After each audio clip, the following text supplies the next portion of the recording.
నాంపల్లి దేవిబాగ్లో ఆస్తి కోసం అత్తపై కోడలు దాడి చేశారు. ఈ సంఘటన నాంపల్లి పోలీస్ స్టేషన్ పరిధిలో జరిగింది. 82 ఏళ్ల వృద్ధురాలు అనసూయ బుధవారం తన ఇంట్లో విలేకరులతో తన గోడును వెళ్లబోసుకుంది. తన కుమారులు రామ్, లక్ష్మణ్ భార్యలు తనపై దాడి చేశారని వాపోయారు. ఇంటిని అమ్మి డబ్బులు ఇవ్వాలంటూ కోడళ్లు వేధింపులకు గురి చేస్తున్నారని ఆందోళన వ్యక్తం చేశారు.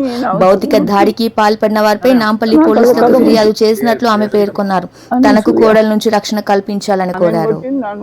కిందేసి వెంచుగాను నా ఉసురు ఉంటడానికి నాకు ఇట్లా వంగవాడు వస్తలేదు. కొట్టింటి వచ్చి వెళ్ళే అది ఇది నువ్వే ఉంటావే, నువ్వే చేస్తావే, మాకు ఇల్లు ఇప్పుడు చూడు ఏం చేస్తాను, నీకు ఏం చేస్తాను. అమ్మ నీ పేరేం పేరు? అనసూయ. నీ వయసు ఎంత? ఏమైంది?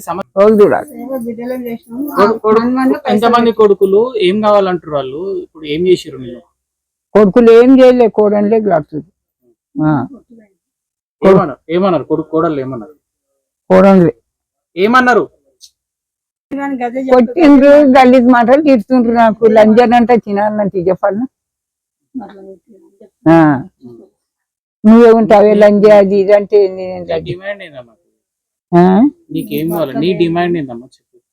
ఏం లేదు నైనా. నాకు మీరు బయట పోయి ఉన్నారు, అలాగా మంచిగా ఉండదు. నాకు నెలకి తీయమంటే ఇవ్వలేరు. నాది నేను ఉంటున్నా, నేను మీకు అడుగుతానికి వస్తలేను. మీకు గవర్నమెంట్ ఇల్లు వచ్చిందిగా, పెద్ద ఆయనకు వచ్చింది, చిన్న ఆయనకు వచ్చింది.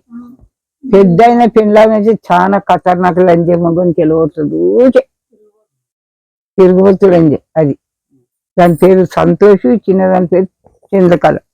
కొడుకుల పేరు రాము, లక్ష్మణ్. కాంగ్ర పిల్లలు ఈయన బాబులాలు. ఈ చిన్న బిడ్డని ఎక్కువ చూస్తారు. నాకు ఇక ఇల్లు సంసారం గల్లోనైనా అప్పుడు ఇప్పుడు వచ్చి చూసిపోతారు.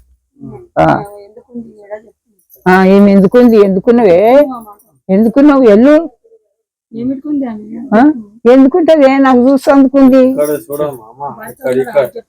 భర్త లేడు. మేము తిరిగి వచ్చినాం, చేసినాం. ఆమె భర్త లేడు. ఎక్కడ తెలియాలి ఆమెకు? నువ్వు ఎందుకున్నావు అంటుంది. సమస్య ఏంటంటే అన్న, ఇప్పుడు మా అత్తమ్మ ఆమె వచ్చి ఇప్పుడు మేము లేని ఉన్న సమయం చూసుకొని అమ్మమ్మ మీద దాడి చేస్తుంది. దాడి చేయడానికి వాళ్ళ రిక్వైర్మెంట్ ఏంటంటే ఇల్లు అమ్మేసి వాళ్ళకి పంచాలి. ఇప్పుడు వాళ్ళది ఏంటంటే, ఇప్పుడు ఆడపిల్లలకు ఒవ్వరికి హక్కు లేదు, మాకే హక్కు ఉన్నది అని వాళ్ళ రిక్వైర్మెంట్ వాళ్ళది. సో ఇల్లు అమ్మేసి వాళ్ళకి పైసలు ఇవ్వాలి అని తెలుస్తుంది. సో అమ్మమ్మకి ఏమైనా అయ్యారు అనుకోండి, ఇప్పుడు ఆస్తి మొత్తం వాళ్ళే చేద్దాం. ఇప్పుడు ఆమె ఏంటంటే ఒక ఆయనకు పెట్టుకొని బ్లాక్మెయిల్ చేస్తుంది అన్న. ఎవరికి అంటే వాళ్ళ చిన్న కొడుకుని, ఎందుకంటే హ్యాండిక్యాప్ ఉన్నది. ఇప్పుడు మిగతా వాళ్ళందరూ మంచిగా ఉన్నారని. మా మామ ఉన్నాడు, ఇప్పుడు ఈయనకి హ్యాండిక్యాప్. ఈయన అసలు వర్కింగ్ చేయడు. అసలు ఇట్లా కాలుకి ఇట్లా పెయిన్ ఉంటుంది ఎప్పటికీ. ఓకేనా? ఆయన వర్కింగ్ చేయడు. ఇప్పుడు మేము ఆదుకున్నది మా అమ్మమ్మకు. మేము ముగ్గురు అన్నదమ్ములం.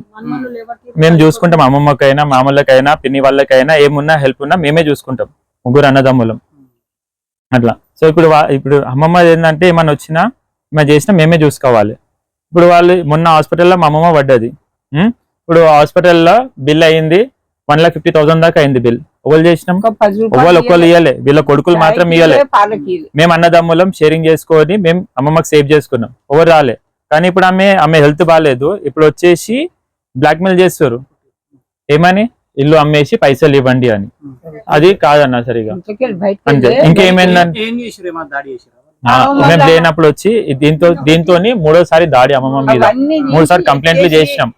కానీ ఏంటంటే ఆమె ఒకళ్ళతో పొలిటిక్స్, ఒక అతనితో కలిసి ఇవన్నీ చేస్తుంది. వాళ్ళ సపోర్ట్ తీసుకోండి. అమ్మమ్మ అదేమో పేరు ఉంది అతనిది. మామ పేరు రామ్, చిన్న పేరు లక్ష్మణ్. వాళ్ళిద్దరు ఉండరు. పెళ్ళైనప్పటి నుంచి వాళ్ళు విడిపోయి ఉన్నారు. వాళ్ళు ఇప్పుడు ఈయన మా మామ. ఈయనకి మామకు పెళ్లి కాలే. ఇంకా మా పిన్ని ఉంటది. మా పిన్నికి హస్బెండ్ లేడు. సో మా పిన్ని అనేది ఇక్కడనే ఉంటుంది. మా మామపై ఇక్కడనే ఉంటారు. వీళ్ళిద్దరు ఇక్కడ చూసుకుంటుంటారు. అమ్మమ్మకు బయట నుంచి హెల్ప్ మేము చేస్తాం అన్నదమ్ములం అట్లా. సో ఇప్పుడు నా రిక్వెస్ట్ ఏంటంటే అన్న, ఇది ఇల్లు అమ్మొద్దు. అమ్మమ్మ వాళ్ళకు ఇప్పుడు లేకున్నా రేపటి దినం మేము ఏమన్నా చిన్న గట్టి అమ్మ వాళ్ళకి ఇస్తాం. ఈ ఇల్లు మా పెద్దోళ్ళది.